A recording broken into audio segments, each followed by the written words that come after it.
महिला आरक्षण विधेयक संदर्भात काँग्रेस पक्षाचे निरीक्षक शरद आहेर यांची पत्रकार परिषद।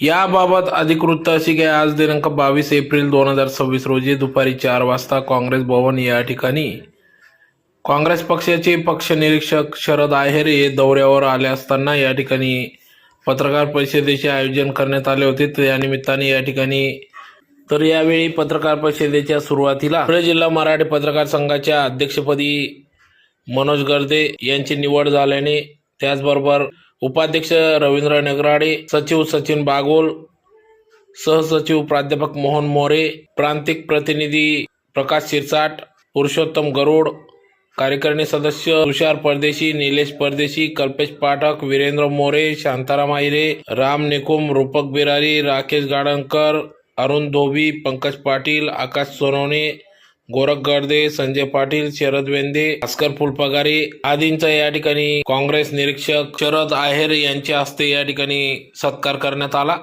तदनंतर पत्रकार परिषदेस सुरुवात करण्यात आली। पत्रकार परिषदेत प्रामुख्याने महिला आरक्षण विधेयक संदर्भात या ठिकाणी त्यांनी आपली भूमिका मांडली व काँग्रेस पक्षाने सदर महिला आरक्षण विधेयकाला विरोध का दर्शवला या संदर्भात त्यांनी या ठिकाणी पत्रकार परिषदेतून माहिती दिली।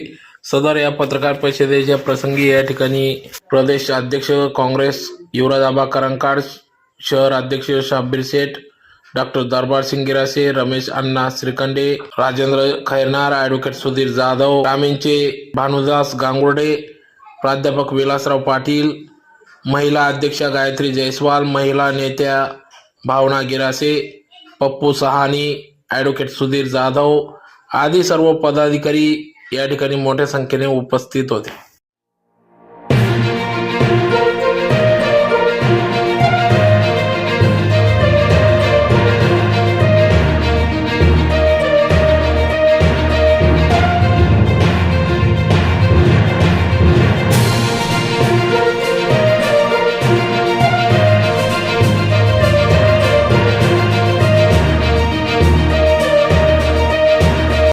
पत्रकार संघाची कार्यकारिणी झाली, त्याच्यात आपल्या सगळ्यांचे पत्रकार मित्र गर्दे यांची फेरनिवड आपण सगळ्या लोकांनी केली आणि त्यांच्याबरोबर इतर आपली जी काही कार्यकारिणी आहे त्या सगळ्यांची निवड झाली। ती काँग्रेस पक्षाच्या वतीनं प्रथम सगळ्यांचं अभिनंदन करतो आणि आपली परत कार्यकर्ते ही चांगली हो आणि खऱ्या अर्थानं लोकशाहीचा चौथा स्तंभ म्हणून चांगलं कार्य आपल्या हातून घडवू या मनापासून शुभेच्छा देतो।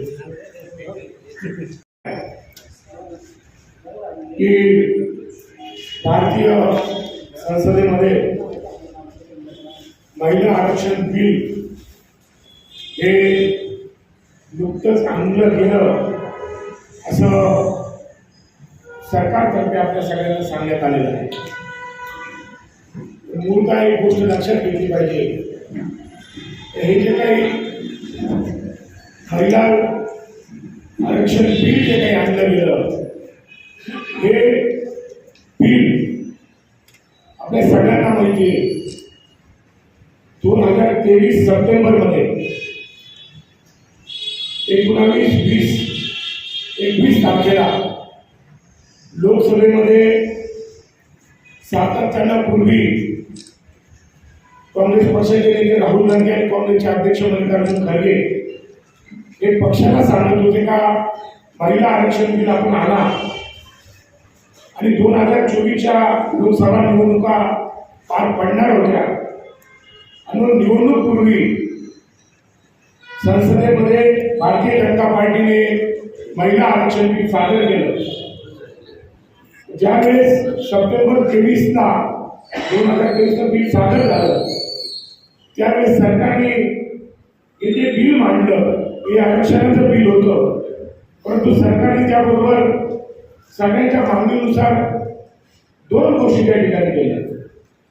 पहिले तर जात न्याय जनगणना ही या ठिकाणी जी 2011, 12, 13ला झाली त्याचा समावेश याच्यामध्ये करावा आणि त्याचबरोबर मतदारसंघाची पुनर्रचना ज्याला आपण डिलिमिटेशन म्हणतो, या दोन गोष्टी करून महिला आरक्षण द्यावं अशा पद्धतीची 8 सप्टेंबर 2023 साली सरकारने टाकून ते विधेयक सर्वानुमते सर्व पक्षाच्या खासदारांनी त्याला सहमती दिली आणि महिला आरक्षण बिल त्या ठिकाणी पारित झालं हे 2023ला. त्यानंतर आदरणीय पंतप्रधानांनी गुजरातला जाऊन मोठी रॅली केली, त्याच्यात सर्व पक्षांचे आभार मानले.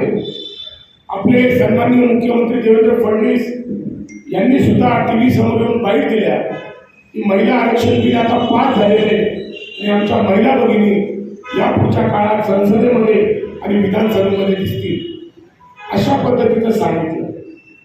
आणि ज्यावेळेस देशामध्ये केरळ असेल, पांडिचेरी असेल, तमिळनाडू असेल, पश्चिम बंगाल असेल, आसाम असेल, या सर्व राज्याच्या लोकसभा निवडणुका लागल्या, याचा प्रचार गुंगणाऱ्या सुरू होता. आणि प्रचार असं विधेयक आपल्याला सादर करायचंय आणि त्याचा ड्राफ्ट ज्या वेळेस वाचला गेला त्याच्यात 5 विषय होते आणि हे सर्व कायदे त्याच्यामध्ये 131ची सुधारणा विधेयक म्हणून त्याला पुढं आणलं. त्याच्यात मग सीमांकन विधेयक, केंद्रशासित प्रदेश सुधारणा विधेयक आणि त्यानंतर महिला आरक्षण हे सुरू करायचं हे विधेयक. मुळामध्ये जर महिला आरक्षण आपल्याला द्यायचं आहे तर जसं सांगितलं होतं तर जात न्याय जनगणना आपण करा, ज्यामध्ये 2026 पर्यंत त्यावेळेस सांगितलं होतं 26 पर्यंत जात न्याय जनगणना आणि मतदारसंघाची पुनर्रचना या संदर्भात निर्णय होणं गरजेचं आहे. आणि त्याला जो आधार आहे हा आधार जे 21-22 जी काही आपली जनगणना झाली होती त्याचा आधार आपण दिला पाहिजे. परंतु सरकारला 2011 साली जो सेन्सेक्स आहे जनगणनेचा तो घ्यावा असा आग्रह धरला आणि त्यावेळेस लोकसंख्या ही फार कमी होती. लोकसभेच्या ज्या 542 अधिक 1 अशा 543 जागा आहेत आणि या जागा वाढून 50% सांगितलं, पण 50%ला आधार काय हे त्या विधेयकामध्ये कुठेही या ठिकाणी दाखवलं नाही.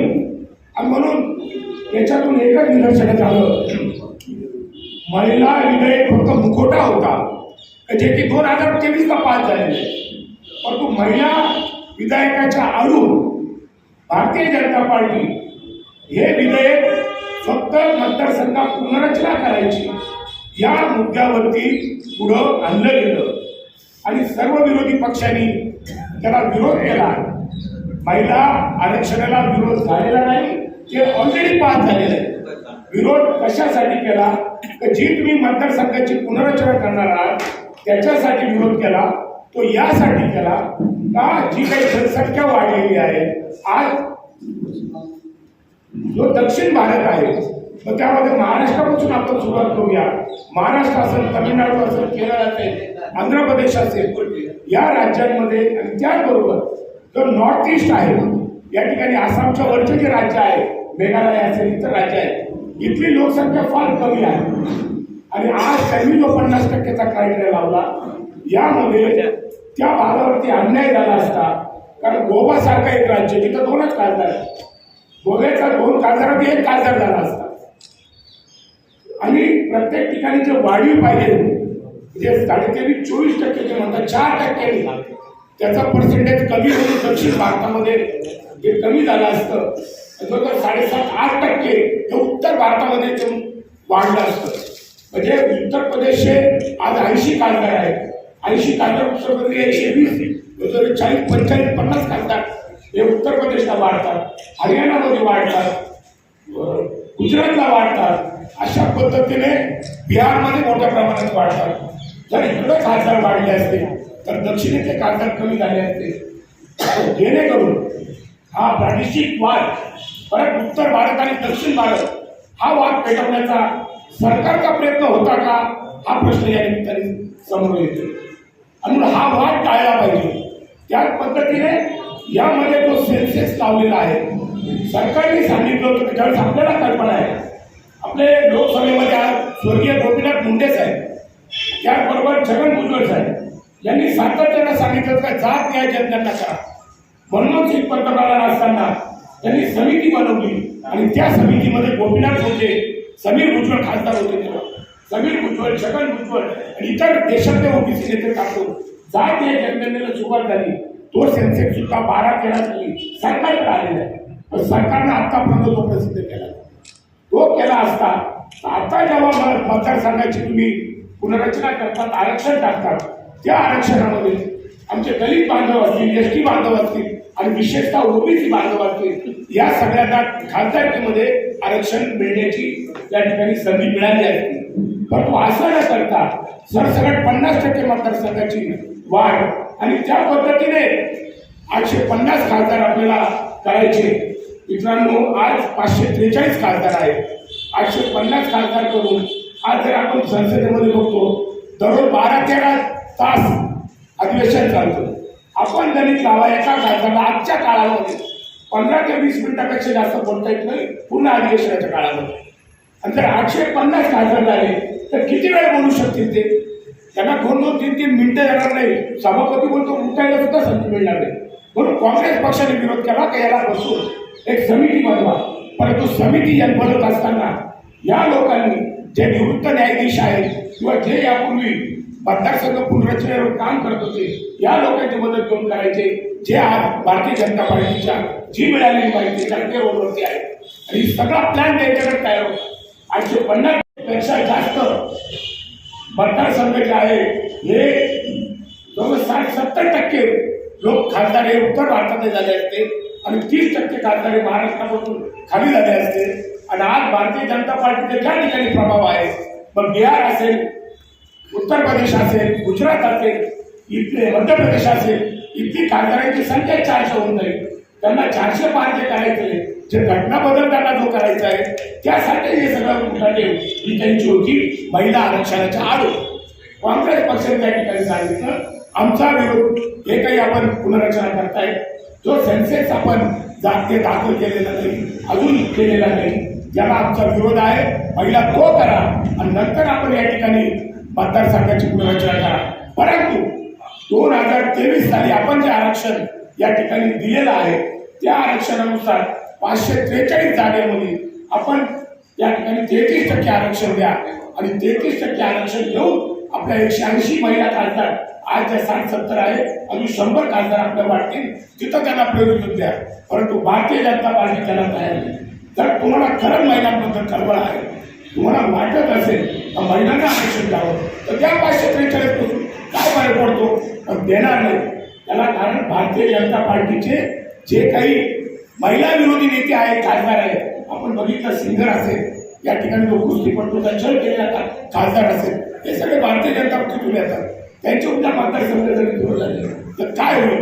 या दाग भारतीय जनता पार्टीला पडतोय. पण आमची मागणी आहे की आपण महिला आरक्षण द्या. जो मूळ आपला 2023 जो काय जो पास झालेला आहे, त्याच्यानुसार महिला आरक्षण आपण द्यावं. काँग्रेस पक्ष कालही तयार होईल, आजही तयार, उद्याही तयार आहे.